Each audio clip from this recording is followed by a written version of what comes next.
Assalamualaikum warahmatullahi wabarakatuh. Konnichiwa sensei, konnichiwa minasan. Kami dari kelompok 3 ingin mempresentasikan perbedaan rumah Jepang dan rumah Indonesia. Sebelum lanjut ke materi, alangkah baiknya kita perkenalan diri dulu. Watashi no namae wa Rina desu. Watashi no namae wa Nafisa desu. Watashi no namae wa Riyansha desu. Watashi no namae wa Faras. Dan salah satu teman kita yaitu Fabian yang berhalangan hadir karena sakit.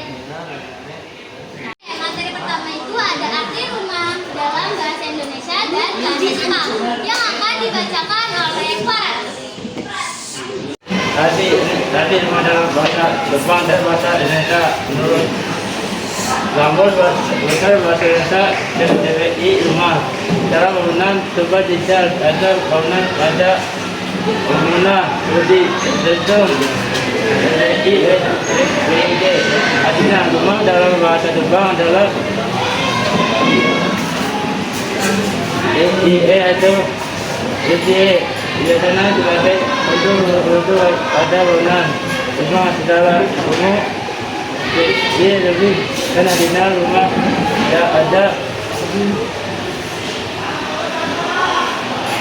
itu jadi lebih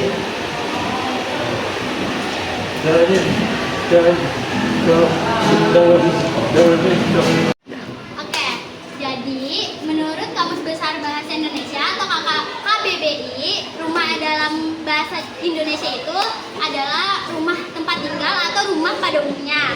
Sedangkan kalau arti rumah dalam bahasa Jepang itu memiliki dua arti, yaitu ie atau uchi.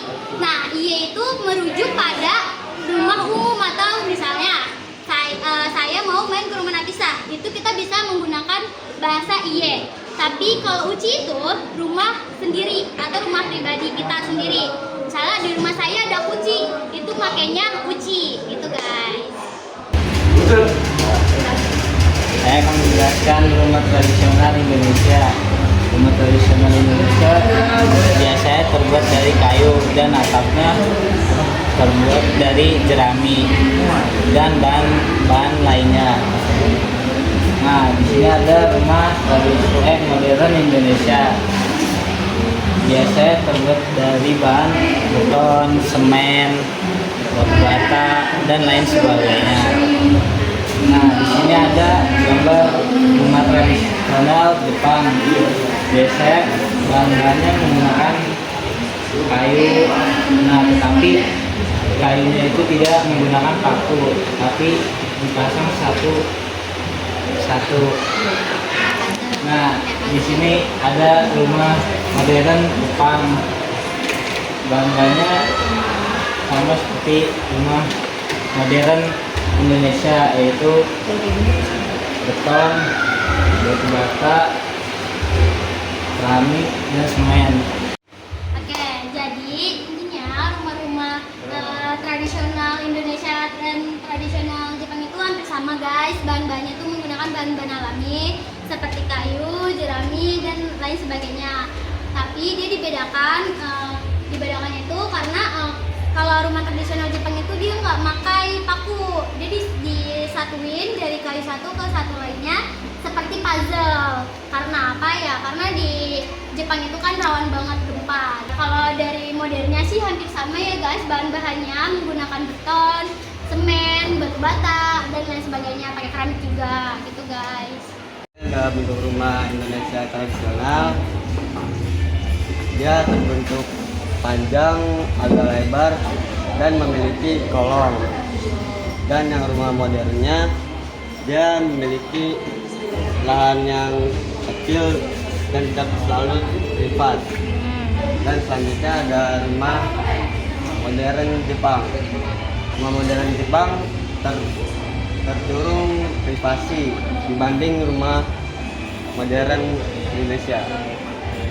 Di rumah tradisional Jepang, dia sangat lahannya lebar, memiliki cuaca yang sepi. Teman-teman, jadi inti yang tadi dijelaskan oleh Rian yaitu bentuk rumah Jepang Indonesia itu di tradisionalnya di rumahnya biasanya memiliki kolong atau disebut dengan rumah panggung. Rumah panggung sendiri itu memiliki fungsi karena kolongnya itu berfungsi sebagai tempat taruh kendaraan seperti perahu, motor, serta kayak kendaraan-kendaraan sawah lainnya. Dan juga diperuntukkan karena di daerah-daerah dahulu Indonesia itu banyak sekali hutan, jadi takutnya tuh hewan-hewan buas menerkam atau apa kejadian yang enggak. Sedangkan kalau di Jepang itu di rumah tradisional itu biasanya lebih menyatu dengan alam, memiliki lahan yang luas serta dihiasi dengan bunga-bunga, dan biasanya mereka memiliki bunga sakura, yaitu pohon bunga sakura di dalamnya. Kalau untuk rumah modern di Indonesia biasanya tuh lumayan dibilang simple dan modern juga kan, tapi rumah modern di Indonesia tuh kadang pemilihan warnanya kurang tepat, masih mengandung cat yang lumayan terang, jadi kadang dia itu rumah modern tapi dengan warna yang sedikit terang gitu. Tapi untuk rumah modern di Jepang itu biasanya minimalis, simple, dan pemilihan cat warna juga sangat tepat dengan keadaan alam mereka. Jadi kayak udah simple, minimalis, warnanya juga nggak bentrok dan nggak bikin nyentrik gitu loh ketika orang melihat. Lanjut ke materi keempat, yaitu perbedaan warna rumah Jepang dan warna rumah Indonesia. Nah, yang pertama itu ada rumah Jepang. Kalian bisa lihat di sini warna rumah Jepang itu senada dengan tetangga-tetangganya. Kenapa? Karena orang Jepang itu tidak mau menonjol sendiri. Nah, orang Jepang juga suka memakai warna-warna netral atau warna-warna alam. Karena apa? Karena mereka sangat mencintai alam. Selanjutnya warna dari Indonesia. Apa nih, Nafis? Warna rumah Indonesia berbanding terbalik dengan keadaan alam di Jepang. Indonesia pemilihan warna biasanya dari warna-warna yang mencolok seperti ungu, merah, kuning, hingga warna-warna itu dipilih sebagai alasan yaitu karena dapat menciptakan suasana nyaman dan sejuk, terutama di daerah tropis. Kita dalam materi kelima yaitu tata ruangan dalam rumah Jepang dan rumah Indonesia. Pertama-tama saya akan menjelaskan tata ruangan di rumah Jepang. Di bagian pertama itu ada genkana, yaitu area pintu masuk rumah Jepang yang biasanya digunakan untuk menaruh sepatu, sendal, dan luar. Lalu masuk ke dalam, di sini ada shinshitsu atau kamar tidur. Lalu di sini ada selesai atau tempat ruang kerja. Lalu di sini ada toilet. Di sini ada furo, kamar mandi. Di sini ada satu lagi kamar tidur. Lalu di sini ada selesai lagi, yaitu ruang belajar. Selesai itu sendiri artinya kalau yang saya dapat dari web Watanabe Japanese itu ruang belajar atau ruang kantor. Lalu di sini ada Dokoro, dapur. Di sini ada Renningu, ruang makan. Lalu di sini ada Ribingu, ruang tamu atau ruang keluarga. Lalu di sini ada Niwa. Niwa itu artinya halaman rumah. Lalu kita bergeser ke tata ruangan rumah Indonesia. Di sini ada garasi, ada kamar tidur utama, kamar tidur anak, ruang tamu,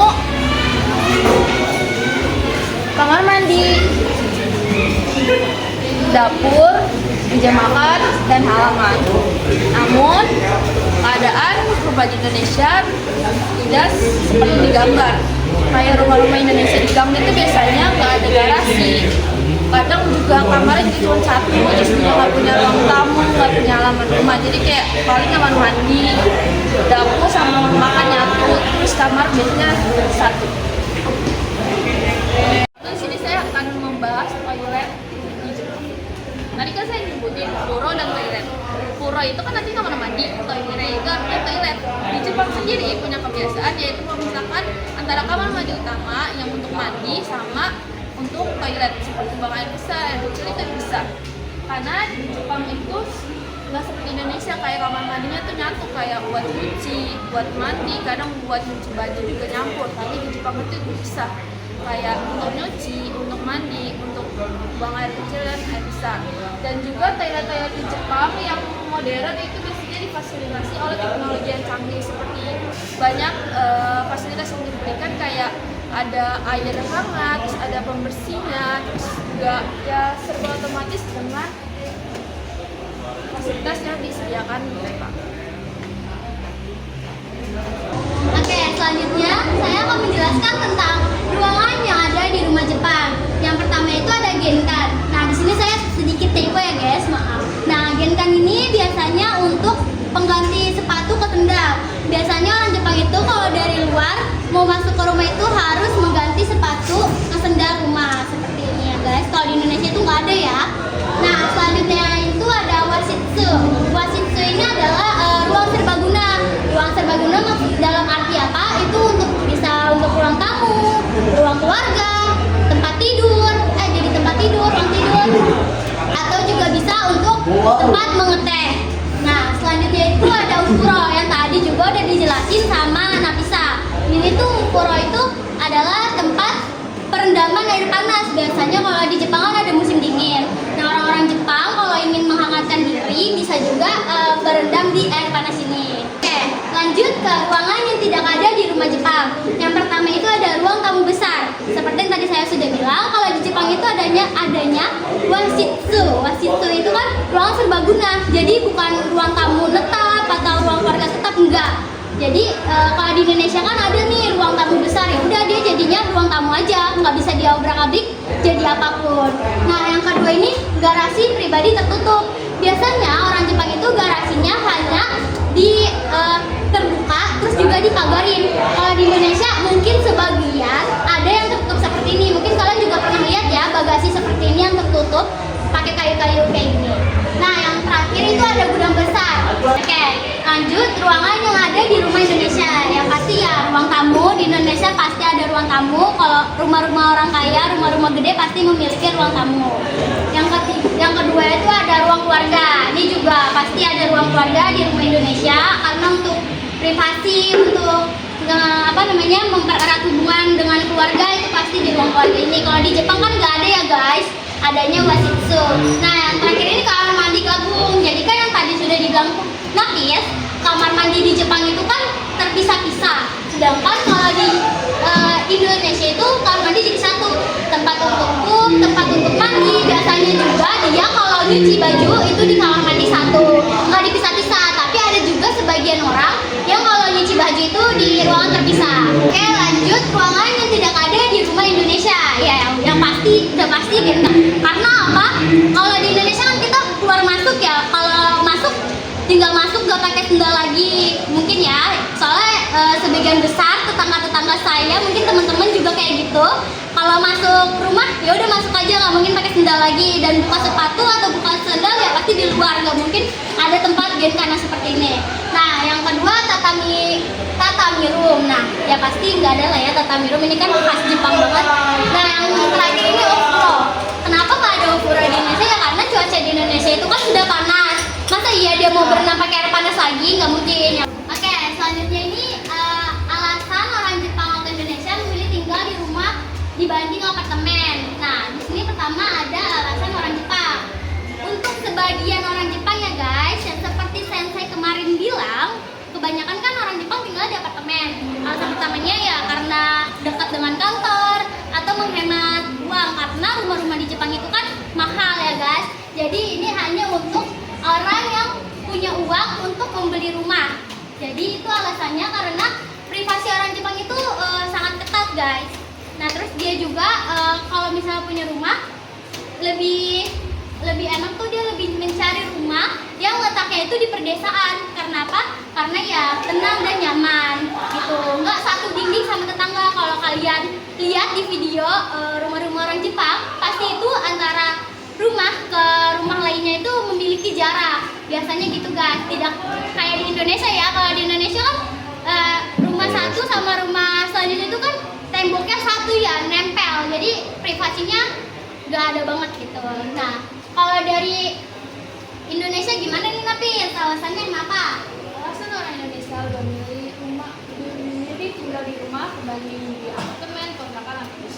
Dilansir dari detik.com, alasan orang Indonesia lebih memilih tinggal di rumah kembali apartemen ialah karena banyaknya wilayah di Indonesia, terutama di luar Jabodetabek, di mana lahan luas masih banyak sekali. Jadi membangun atau membeli rumah masih menjadi pilihan utama. Namun, detik.com juga menambahkan bahwa generasi sekarang dianggap sebagai generasi yang paling lemah karena tingkatnya keborosan dalam hidup serta mahalnya kehidupan. Jadi kadang anak-anak muda terlalu sering memanjakan dirinya sampai lupa nabung untuk masa depan. Jadi kalau untuk tahun-tahun yang sekarang, masa-masa sekarang, banyak orang Indonesia yang lebih memilih tinggal di kontrakan dulu atau di rumah rusun yang diberikan oleh pemerintah sebagai alasan mereka belum mampu mempunyai rumah. Jadi mereka lebih memikir untuk mempunyai rumah di usia 30 atau 40 nanti. Jadi alasan yang kayak orang Indonesia lebih memilih rumah itu juga karena orang Indonesia itu punya kebiasaan menjalin keluarga atau menjalin silaturahmi dengan keluarga. Banyaknya agama di Indonesia sehingga ketika ada acara besar dari agama tersebut seperti Idul Fitri, Natal maupun Waisak, beberapa keluarga itu kayak sering open house untuk menjalin silaturahmi. Kalau kita tinggal di apartemen, ketika kita ingin silaturahmi berbondong-bondong itu kan pasti sulit, pasti dilarang juga sama pihaknya. Sedangkan kalau di rumah kan kayak lebih bebas, lebih santai, jadi lebih kayak gampang lah untuk silaturahmi. Arigatou gozaimasu. Wassalamualaikum warahmatullahi